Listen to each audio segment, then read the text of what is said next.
Joël Cornette est un historien spécialiste de l'Ancien Régime. Ses travaux ont été primés par l'Académie française. Mais sa marotte du moment, c'est le cheveu, la barbe et la moustache dont il a voulu raconter l'histoire. L'ambition de ce livre, c'est à partir d'un petit rien, d'arriver à un grand tout. Puisque ce petit rien, le cheveu, finalement, c'est une archive. Il est toujours révélateur culturel, révélateur religieux. Sans forcément y penser comme d'autres tous les matins en se rasant, le poil reste malgré tout le premier signe manifeste de virilité. L'association du poil et de la virilité, c'est une très vieille histoire. Je pense à Samson, par exemple. Samson perd sa force quand Dalila lui coupe ses cheveux. Vous avez là, je dirais, un récit presque canonique qui identifie le cheveu à la virilité.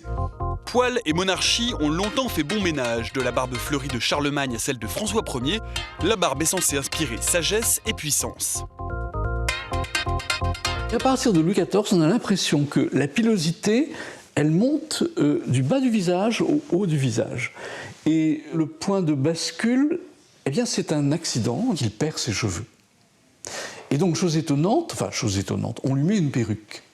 Et nous sommes dans cette société de cour qui se développe et tout le monde imite le roi. Dans les années 1680, il y a la grande perruque in folio qui couvre vraiment, qui mesure qui est énorme, qui fait plusieurs kilos. Mais c'est un moyen pour la cour d'ostentation, de paraître, de distinction sociale. On a là, dans une assez longue durée, de tout l'Ancien Régime, et avec même la Révolution, cette mode tout à fait extraordinaire de la perruque.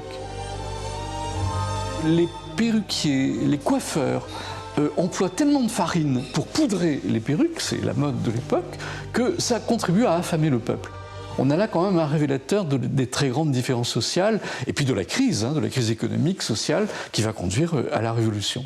Le cheveu ou l'absence de cheveux serait donc révolutionnaire. Voilà qui aurait pu donner à méditer à un président chauve ou presque de la Ve République. Dans les années fin 20e, début 21e siècle, je crois que le poil et le cheveu est tout à fait important. Je pense à 1968, l'un des effets, je dirais, immédiats des années 68, comme on dit, c'est les cheveux longs.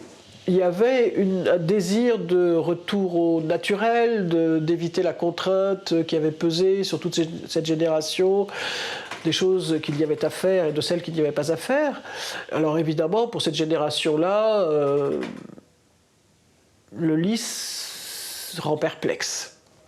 Le lisse, l'épilation totale, la boule à zéro, c'est l'avènement d'une société hygiéniste, du glabre et du métrosexuel, bref, le 21e siècle. Dans les années 2000, le poil est devenu l'ennemi qu'il fallait éradiquer pour les femmes et puis petit à petit pour les hommes. On est dans le politiquement correct, il ne faut pas qu'il y ait un poil qui dépasse, faut rien, quoi. Faut que tout rentre dans l'ordinateur, quoi, voilà.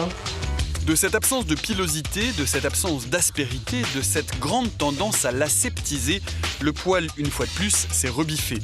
La barbe et la moustache, le poitrail velu sont de retour, comme autant de signes extérieurs de virilité modulable à volonté. Aujourd'hui, je fais ce que je veux avec mes poils.